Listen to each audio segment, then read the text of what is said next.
Hello, beloveds. You're listening to Through the Dark Woods podcast. I'm your host, Josia Tamir Crossley, and this is episode number 6 of Rooted in Thriving, our Grief Tending for Collective Liberation podcast series.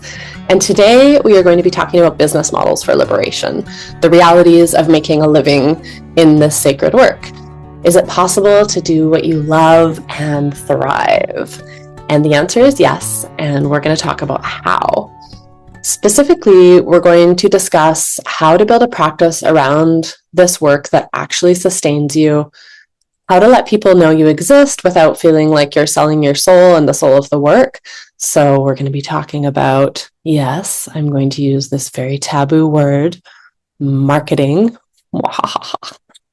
And I know some of you flinched a little at the word marketing because I've heard it from so many grief workers, therapists, counselors, coaches, that the very idea of marketing this work feels like a kind of dissonance, right? Because you came to this path because you were called, because probably you walked through your own dark woods of grief and you know in your bones what it means to have someone hold a lantern for you in that time.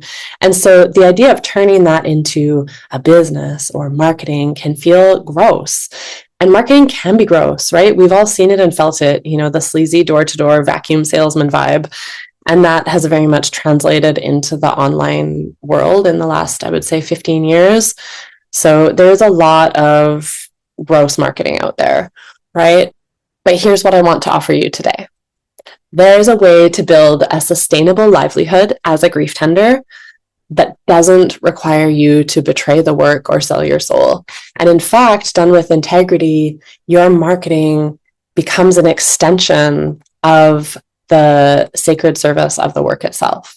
So we're going to get to that shortly. But first, I want to remind you to mark your calendars and definitely make sure you register for next coming Tuesday, so March 3rd, 4 p.m. Pacific time, which will be 7 p.m. Eastern time. We are gathering for a community grief and praise ritual to mourn what is dying in our world and to feed life with our full-hearted presence and celebration. So as you're probably already aware, applications are open until March 13th for our 4-month Level 1 Roots of Ritual Grief Tending Foundations training. And we start on March 24th. And I've just been really feeling into okay, what questions or hesitations are those of you who are considering joining the training maybe having right now? And how can I best address what might be coming up for you? So you might be asking yourself, is this really for me? Can I really hold this kind of deep, intense space for grief, or will it feel like too much? Is it possible to feel nourished by this work? Does what you teach actually work, Josia? How is this different from other models of working with grief? Right? And so lots of questions. And I also think it can be intimidating to consider facilitating this work, right? I feel like that's a really big piece for a lot of people. And so then I thought, what could be better than offering you an experience of how we hold space here at Dark Woods of Grief so that you can feel it for yourself. So I want to give you a taste of how you can use the flow and practices that we've developed over the last 8 years to create a really simple, powerful, and effective experience for people. So I thought, what better way than doing it live and in person in an online grief ritual. And I've also been, simultaneously really feeling into the collective moment that we're in and how much tremendous rage, the sacred rage and sorrow is rising as so much of these horrific truths are, stuff that's been happening for years, but it's like, oh, wow, we're collectively acknowledging it now. And this is huge. And so as our known world seemingly falls apart, it's more vital than ever to remember that gratitude, joy, and celebration are what feeds life alongside of our tears and sacred rage. So we need to make space for both. We can't allow the forces of cruelty, division, and oppression to govern our emotional state and our focus. So Tuesday, March 3rd, 4 p.m. Pacific, 7 p.m. Eastern, we gather for a community grief and praise ritual. And this is open to everyone and will be modeled after the grief and praise sessions that we regularly hold inside of our Dark Woods grief support community. And you don't need to feel celebratory to attend. Okay, I want to be really clear about that. You're welcome to bring your despair, sorrow, sacred rage, anxiety, heaviness, whatever you're experiencing right now, come as you are. The point is that we will be with it together, it will alchemize into something else, right? Because that is actually the nature of this energy, is that it wants to transform. And given the right conditions, it will do just that. So that doesn't mean fixing or solving. It means just like allowing all this emotional energy that is being carried inside of us right now to transform. So there'll be opportunities to share, express, be witnessed. Everyone's invited to share and participate to just the degree that's right for them. All practices are invitational, and this is a by donation event, and all proceeds go to our scholarship fund to support solidarity pricing for our programs and trainings for folks who are living and working in underserved communities. So primarily our scholarships and solidarity pricing goes to Black, Indigenous, people of color, single parents, disabled folks. And at the end of the ritual, we will share more about our Roots of Ritual Grief Tending Foundations training. And I and our team will be available to answer any questions you might have about the training. And if you'd like to learn more about the training now, the link is in the show notes, or you can go to darkwoodsofgrief.com/roots-of-ritual. And the link for next week's community grief and praise session on Tuesday, March 3rd is also in the show notes. Cool. Okay, so without further ado, let's get into business models for liberation. Yeah. Okay. How can you build a sustainable livelihood as a grief tender that doesn't require you to betray the work or sell your soul? What if your marketing was actually a form of service to your community, and them stepping into your paid offerings was just the most logical step for the people who you're meant to work with, right? So you're not trying to sell to people who don't need it or people who don't want it. You're just opening a doorway, right? So first, let's talk about what it's like out there right now in the world of marketing in general, because there's been a very significant shift in the last 5 years. So research tells us that since COVID, there has been a significant shift in how people make decisions, and specifically how they decide whether to trust someone enough to let them accompany them. And, with grief, it's like a whole nother level, right?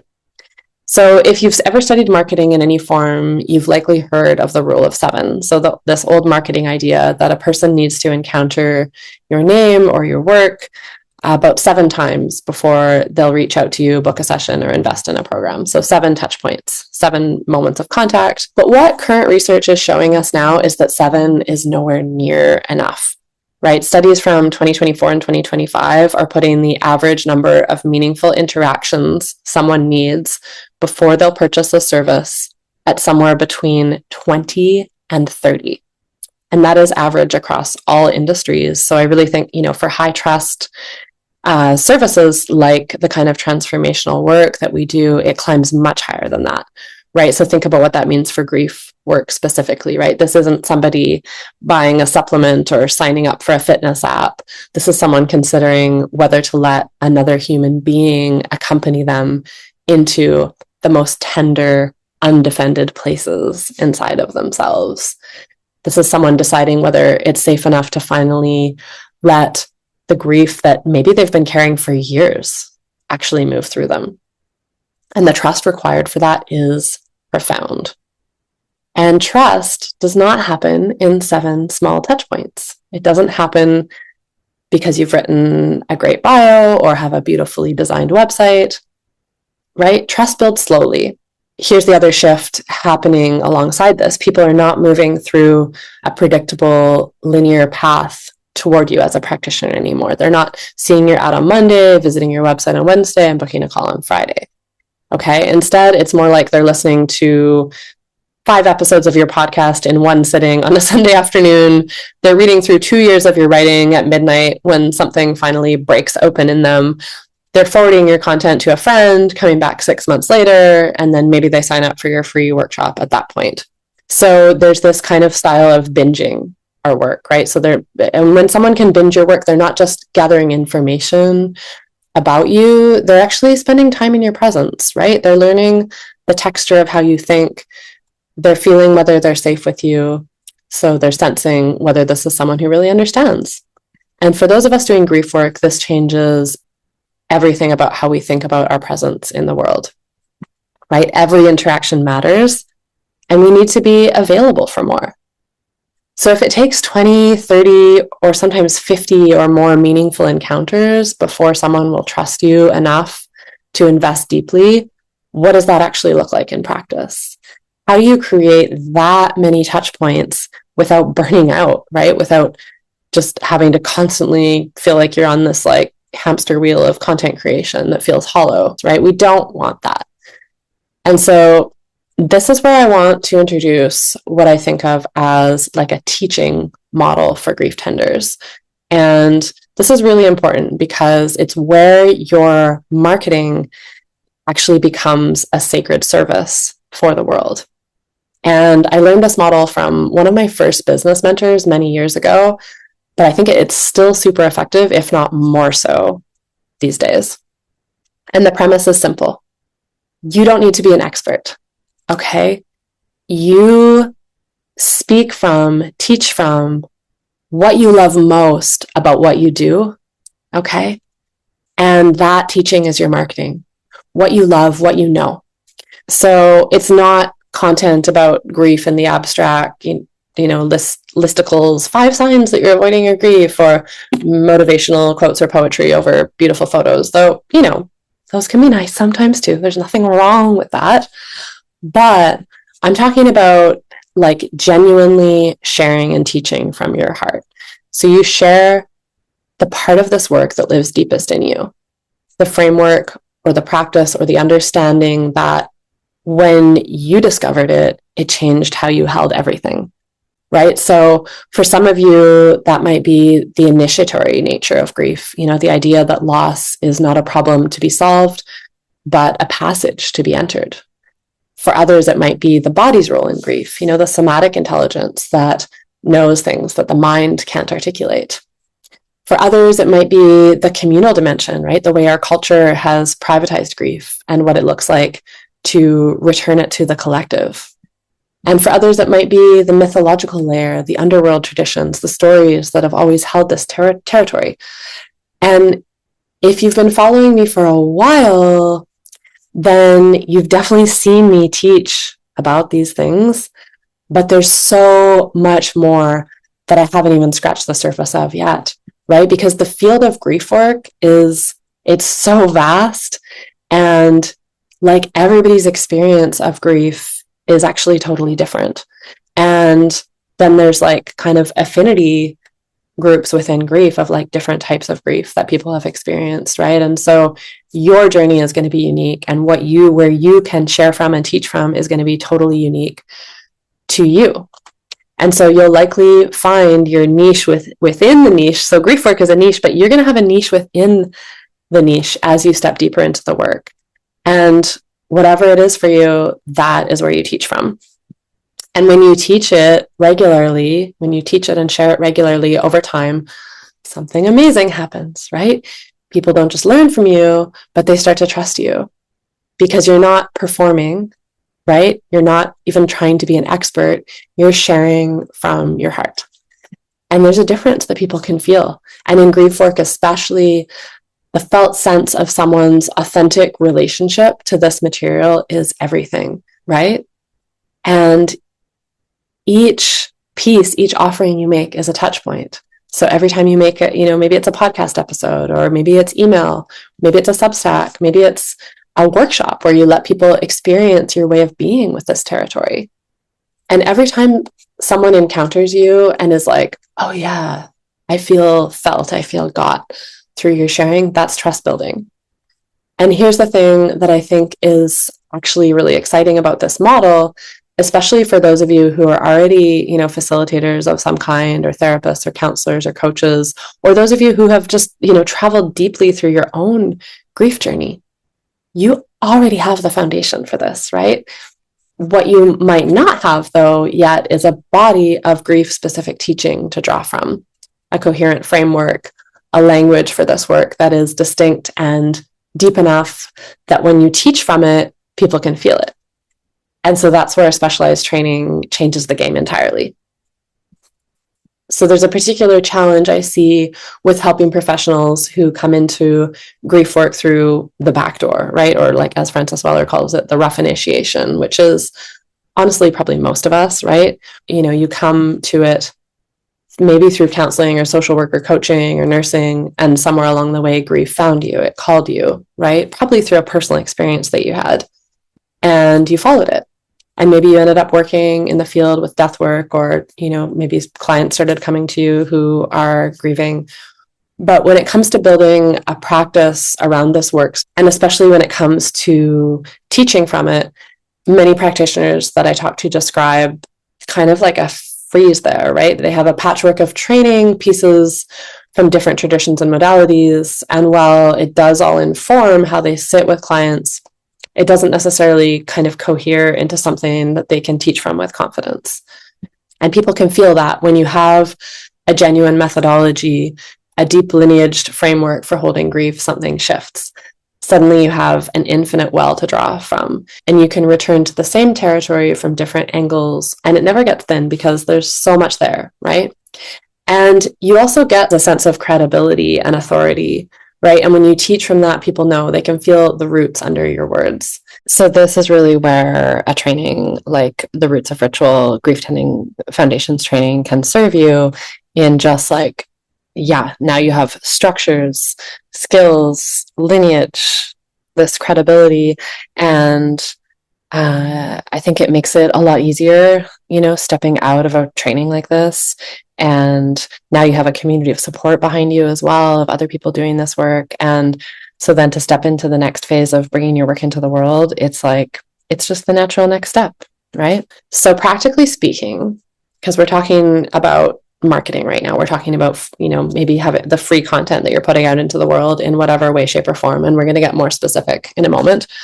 But practically speaking, I just want to say, like, people who've found you through what you're sharing from the heart, who've been nourished by your free content, who have witnessed and felt the strength in your authority and your credibility, who have come to trust your particular way of understanding grief. It's not hard to invite them into paid work, right? They're already leaning in toward you. They're already looking for the next step. They're waiting for the doorway to appear, right? So you've already started the relational work that makes so much of the rest possible. So what can this actually look like as a business model? And I want to sketch it fairly simply because it really doesn't need to be complicated, right? I think this is where a lot of people get stuck, is just like making it too complicated. So the first thing is choosing your primary teaching format, the one that you can sustain. So what do you love to do? Do you love talking to people? So maybe that's a podcast. Maybe it's a regular email if you love writing. Maybe it's live free workshops or a YouTube channel or consistent posts on social media. The format matters less than that you choose something that you can be consistent with, right? And that you can go deep with. So you need to definitely pick the one where you feel the most like you can be yourself. And I also recommend, though, like definitely starting to build an email list, because that's just your contacts, right? And everything else, social media algorithms and stuff like that are always moving. So building a contact list and staying in touch with your people. And you can do that on, via email or via Substack. And I also really recommend starting with live workshops, like in person. And the two are not mutually exclusive. Like you can build the Substack or build the email list and then have that be in communication with the people that come work with you live. And ideally, when I talk about live workshops, ideally in person, but online is second best, if there's some reason why you can't do or don't want to do in person.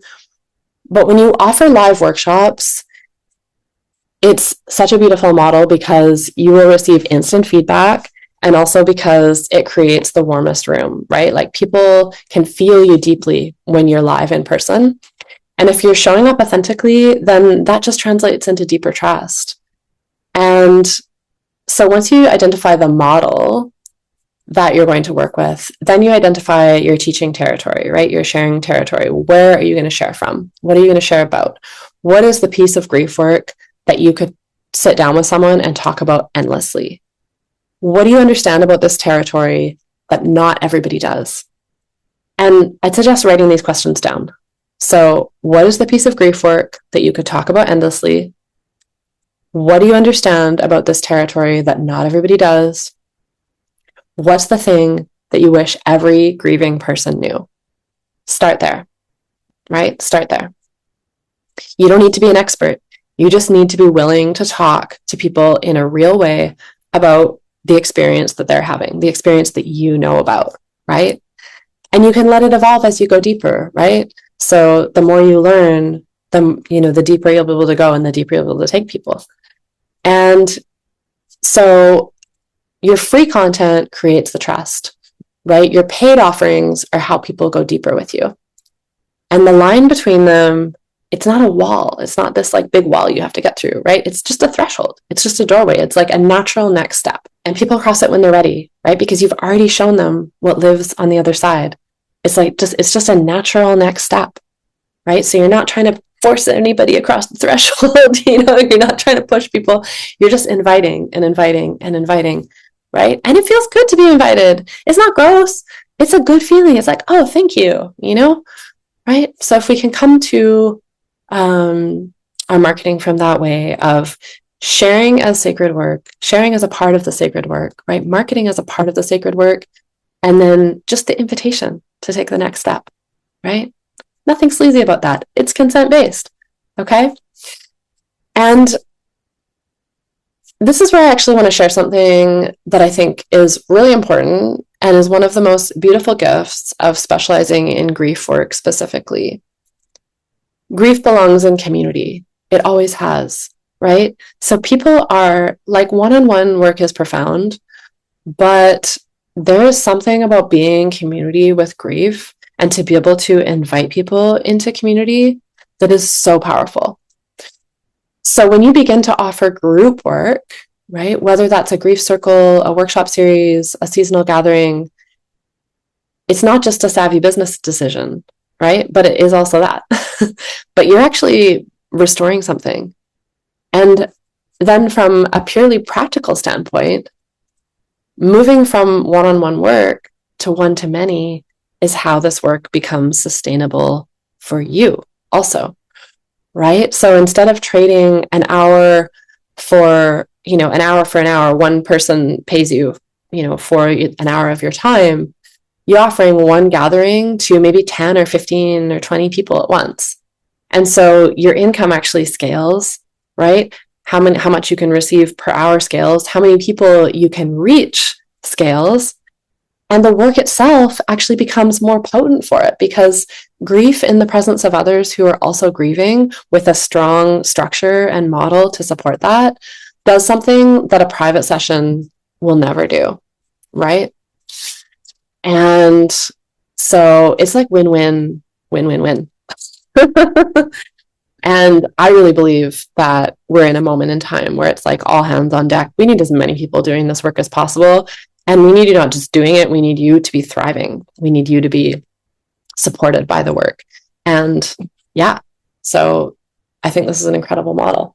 And it's a slow model in some ways, right? So it asks you to play a long game, right? It's not like, you put up one Facebook post and you have a room full of people. I mean, maybe it could be, but more likely it's like you are stepping into that sacred work of sharing from your heart and speaking from your heart and teaching from your heart, and that marketing as service first, right?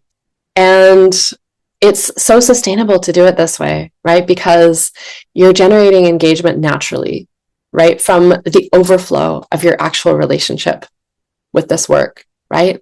And for practitioners in the healing arts, that matters so much. You can't pour from an empty vessel and you can't market from a hollow center, right? But when your content comes from genuine love of the material, that love sustains you even as it serves others. And so the last thing I'll say about sustainability is that this model grows, right? So every piece of teaching that you put out into the world continues to work. So someone who discovers a piece of writing from a year from now will then maybe discover a whole bunch of your writing, right? Someone who discovers your podcast a year from now will find episodes that speak to them as if you made them yesterday, right?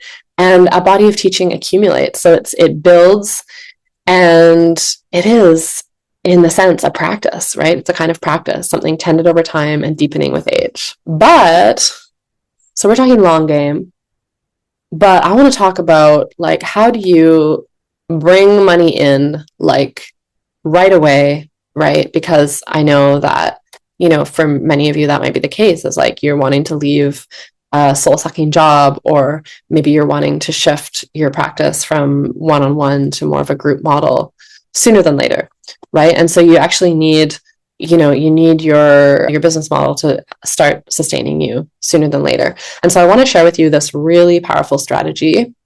So we're living in an age where collaboration beats competition hands down every time. And I really believe that this is the new path forward in the world of business, and particularly in the world of like making business sacred again, right? Collaboration, hands down. And so with grief work, here's the reality, like grief is everywhere, right? It moves through every clinic, every chiropractic or massage office, every physio room, every GP's waiting room, every naturopath's practice, every yoga studio. The people in those spaces are carrying loss, sometimes fresh, sometimes decades old, and it's showing up in their bodies and their lives in ways that their current practitioners might recognize, but often don't feel equipped to address, right? So say a chiropractor sees a client whose back pain started the year they lost their mother, and they're treating them, and their treatments are helping, but there's something deeper happening there, and they can see it. Or a naturopath has a patient whose sleep and immune system collapsed with a significant loss. And these practitioners often know that something deeper is going on. They just don't have the tools. And maybe they don't have the calling to go there with their clients. And that's not a failure. It's just an honest recognition of scope. Many of them would be genuinely relieved to send you their people because they want to help, even though they may not have the skills or the desire to work with grief specifically. And this is where you come in. When you reach out to practitioners in your community, not to pitch them in like, again, that sleazy vacuum cleaner sales way, but to introduce yourself and your work, right? And you can reach out in a way that says, I see what you see. You can say, I have something that might help the people sitting in your chairs, and I want to be someone that you can send them to. I want you to know that I'm here, right? I've got your back, okay? And this is relational marketing. That conversation done well does two things. It creates, one, a referral relationship, a genuine one, built on mutual recognition of what each of you does best. You might also send them people, right? And it also plants the seed of your work in your community. So that practitioner now knows your name, knows your orientation, and when the right moment arises with a client, they'll think of you, right? I'd definitely suggest leaving them with business cards and maybe even a poster about your work as you're doing this if they have a clinic. So you can keep it really simple that way. But you can also take these relationships even further. And especially when you find those practitioners or clinics or studios that really love what you do, right? And you'll know it when you meet them because they will really get what you do and they will be stoked. They'll be like, oh my God, so excited. And so then, in those cases, there's a more expansive version of this referral relationship model. And I love it because, again, it's genuinely win-win for everyone involved. So imagine somebody like that comes into your world, a chiropractor, naturopath, a yoga studio, and imagine that you propose a workshop, right? So you have, say, a hour-long or 90-minute or 2-hour basic workshop about grief. Again, teaching from your heart, right? So, if you were sitting down one-on-one with somebody who's grieving, what could you talk to them about for hours, right? And then you turn that into a 2-hour workshop it can be part teaching, it can be part experience too, right? So it doesn't need to be all you talking the whole time, right? It can also be you guide them through an experience, right? So you connect with this either yoga studio or practitioner, and you ask if they would be willing to host you for this workshop in their space. And would they be willing to promote it to their existing client base? So people who already trust them, who are already in relationship with that practice, and maybe they even charge a door fee, right, which covers their efforts, covers the cost of the space, and maybe they even make some money from it. And you just show up and you teach, right? And you give people a genuine experience of your work, of your particular way of understanding and holding grief. And at the end, you make a natural invitation for them to go deeper with you. Maybe you offer them one-on-one work, or you use this workshop to launch a regular community grief support circle. For the hosting practitioner, it's such a gift to their community as it positions them as someone who holds their clients holistically, who cares about what's happening below the surface. And for you, it's something that online content will never replicate, right? You have a room full of people who came ready to receive, who are already connected to someone they trust, their practitioner or whoever invited them there. So that's like a direct, warm referral, and they get to experience your work in person. So there's such a deepening, right? And so it's a way for people to really, you get to know them also, right? You get to know them and see how they play out in a workshop. And do you want this person in your circle, which is not exactly what we're talking about right now, but also a factor. And that's something we go much deeper into in the training. But yeah, and then the last thing I want to talk about with that, that warm referral of collaborating with other practitioners is, this is really worth naming, that for many people, grief work still carries such a huge stigma, right? They might never go looking for grief support online. They might never even self-identify as needing it, but they trust their chiropractor or they love their yoga studio. And when that trusted person says, hey, we're hosting a workshop this Thursday, and I really think it might be meaningful for you, they'll come because the bridge was already there, right? They already had that trust. And so this is community-rooted sacred marketing. It's slow, it's relational, and it asks you to, step out from behind the screen and into actual rooms with actual people, which for grief work of all kinds feels really, really good. So I super, super recommend this model. And it's also an incredible way to bring grief work into your own community, which I think is one of the places where we need it the most, is to be growing locally, right? Because it is so powerful when people in a local community can do this work together and be supported. The bonds that are created, the strength that's created in the community with this work happening is so profound and so palpable. And so this is the thing that I am like the most excited about encouraging my students to do is this local work. So I hope this has been helpful for you. And one last quick reminder that on Tuesday, March 3rd, so next Tuesday at 4 p.m. Pacific, 7 p.m. Eastern, we gather for a community grief and praise ritual to mourn what's dying in our world and to feed life with our full-hearted presence and celebration. And yes, this is me practicing this model of offering from my heart, something that I see as being really needed right now, right? There's like so much grief and sacred rage moving through the world. So what could be more powerful than for us to gather in person, online together, and be with it together, and be with it inside of the structure of these beautiful grief and praise sessions that we have built over the last 8 years, because we know that structure is super powerful. We know that there's a kind of alchemy that happens inside that container, and I would love for you to be able to experience it with us. So I hope to see you there. Again, the link is in the show notes. And also, if you're interested in learning more about our Roots of Ritual Grief Tending Level 1 Foundations training, the link is in the show notes for that as well. Okay. Thank you so much. Have a beautiful rest of your day, and stay tuned for our final episode, which will be dropping on Friday, Deep Self-Care for Grief Tenders, because it is critical with this work that we are serving from a place of wholeness rather than depletion and burnout. So I look forward to talking to you about that. And until then, have an amazing week.